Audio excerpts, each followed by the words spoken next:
top 10 best African presidents of all time.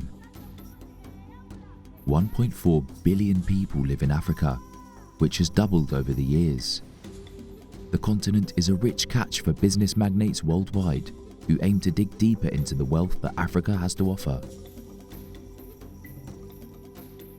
The new Africa is rapidly growing, but all of its present success is tied to the caliber of leaders that has walked the continent.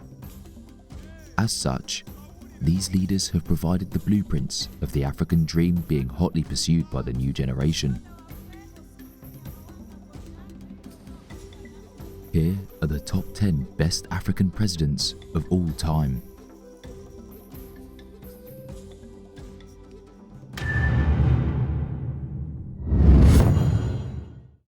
Number 10. Ellen Johnson Sirleaf. Ellen Johnson Sirleaf set the record for being the first African female head of state. Popularly referred to as Africa's Iron Lady, Ellen was the 24th president of Liberia and led the country from 2006 to 2018. Throughout her 12-year stint, the Liberian leader has shown tremendous commitment to hard work, integrity, and the good governance of her people. She is an active women's rights advocate who also, without fail, has echoed the importance of education as a major guarantee of the country's future. Ellen was awarded the prestigious Nobel Peace Prize in 2011 to appreciate her efforts in bringing much-needed stability and growth to war-torn Liberia. Number 9. JOMO KENYATTA. JOMO KENYATTA strongly supported the vision of a government administrated by the local people and free of foreign influences. He was a hero, an icon, and a figure worthy of admiration. To many Kenyans, he was Kenya. JOMO KENYATTA was a political activist who opposed colonial rule in the country. His influential role in ensuring that Kenya gained independence in 1963 saw him becoming the first president of Kenya. The stability that resulted from his rule attracted a lot of foreign investments, as his non-aligned foreign policy was highly favourable. He led the Kenya Africa National Union, or KANU Party, from 1961 till his death in 1978. Number 8. SAMORA MACHEL. SAMORA MACHEL served as the first Mozambican president when the southeastern African country gained independence in 1975. MACHEL is a prominent member of the Mozambican Liberation Front, or FRELIMO, where he rose through spectacular acts to become the head of the movement's military operations.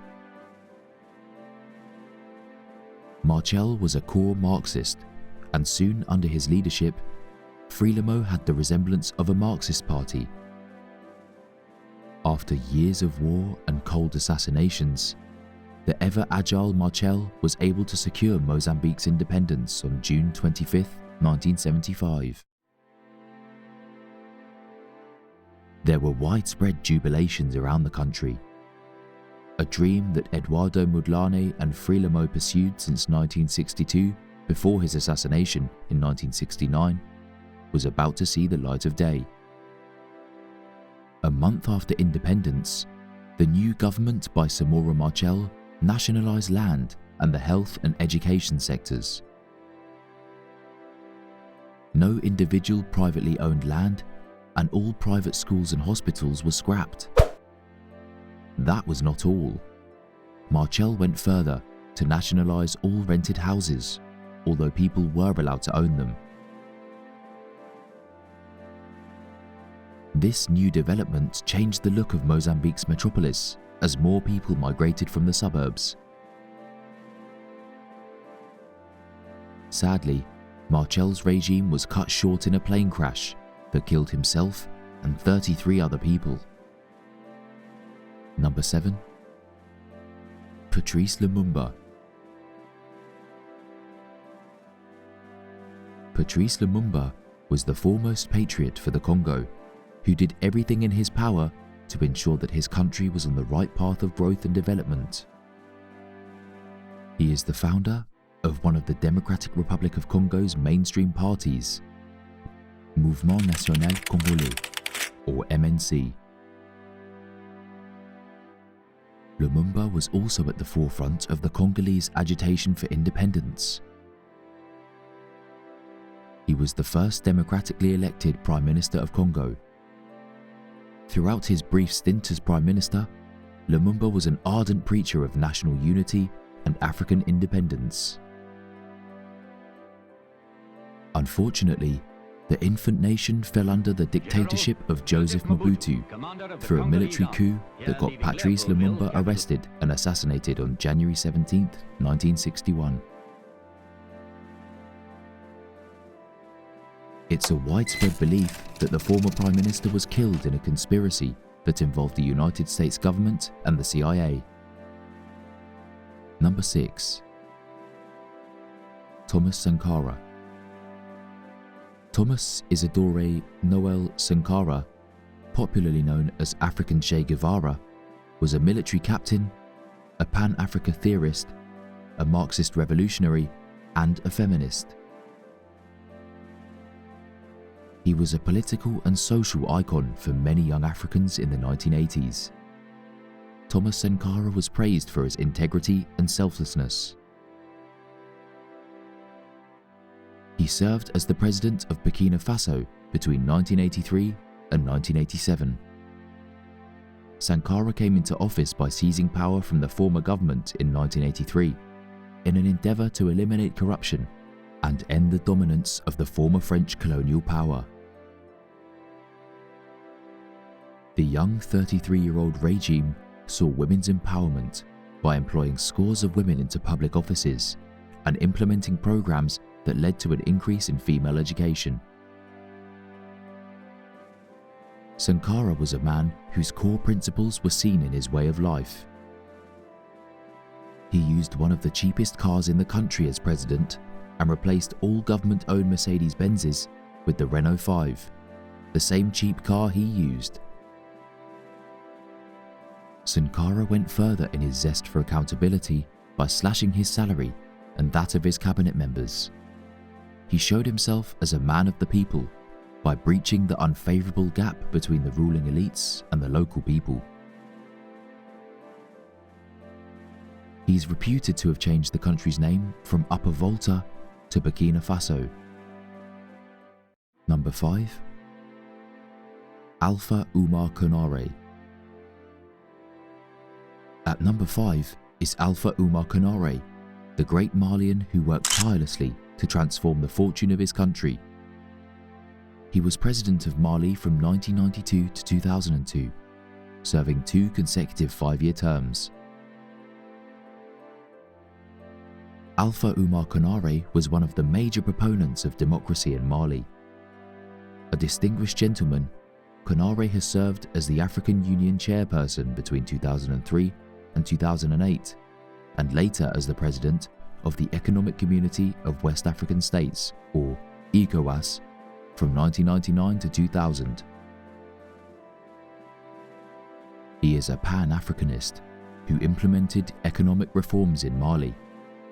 The 2-time president is further credited as a major player in protecting Mali's archaeological, cultural, and academic histories. He was instrumental in curbing the spread of illegal arms in Africa. KONARE worked hard to ensure peace and integration in Mali, and is reputed to be the only Malian president who voluntarily left office at the end of his tenure. In 2000, KONARE was appointed as the president of the West African Monetary Union, or UEMOA, making it his 3rd international appointment.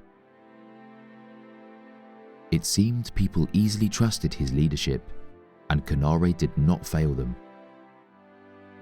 Number 4. Julius Nyerere. At number 4, Julius Kambarage Nyerere is renowned for his impressive governance in Tanzania. He served as the country's first president from October 29, 1964 to November 5, 1985, in a consecutive 20-year regime. Nyerere willingly stepped down from the government in 1985, handing power over to his successor, Ali Hassan Mwinyi. This was one of the democratic acts that made him a loved and respected leader in his country. Before becoming president of the independent nation of Tanzania, Julius Nyerere served as chief minister when Tanganyika was allowed to govern itself in September 1960. However, in 1961, Tanganyika successfully achieved independence, and Nyerere was elected its first prime minister.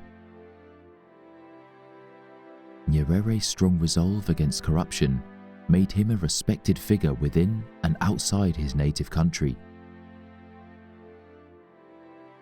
In 1964, he successfully negotiated the union of Zanzibar and Tanganyika, and both countries were renamed Tanzania.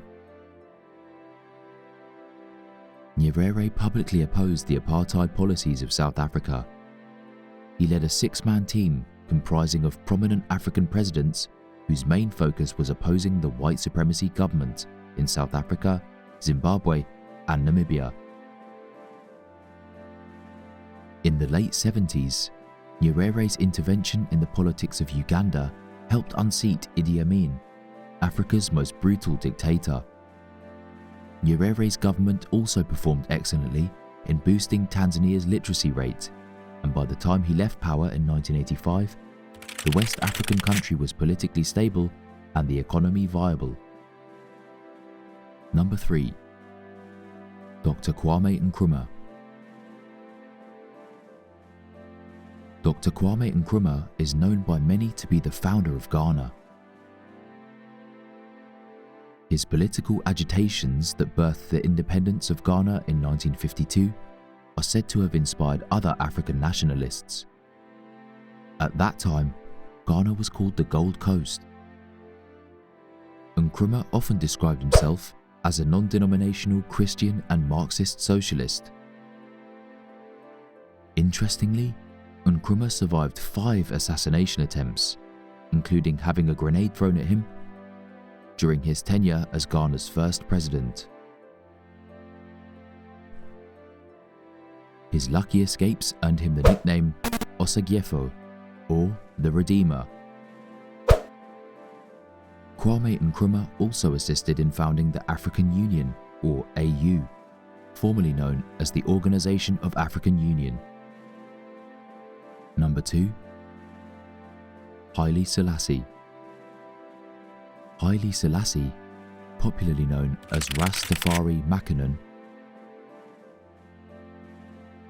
was a member of the Solomonic dynasty.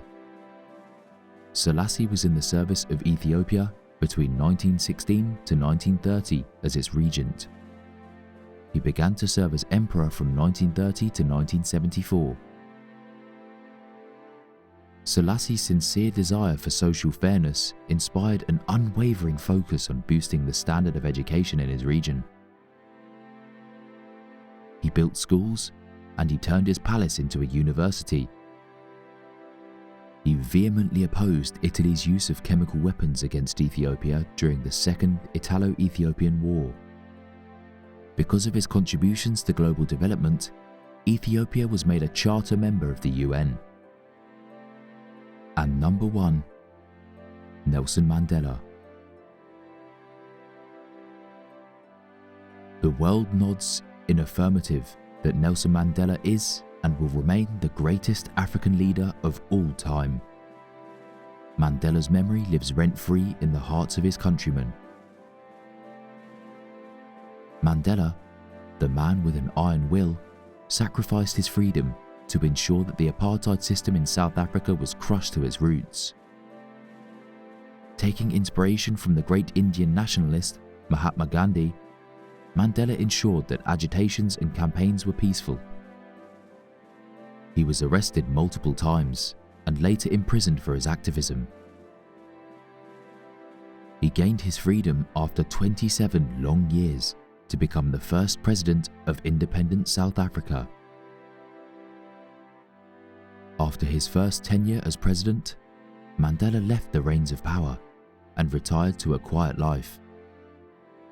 He was honoured with the revered Nobel Peace Prize in 1993 and is unarguably the best leader Africa has ever produced.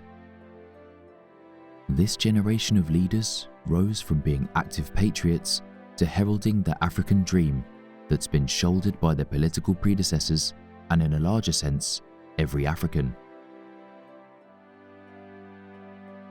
Some of them are long gone, but their memories live on in the continent that was founded on their blood, sweat and tears.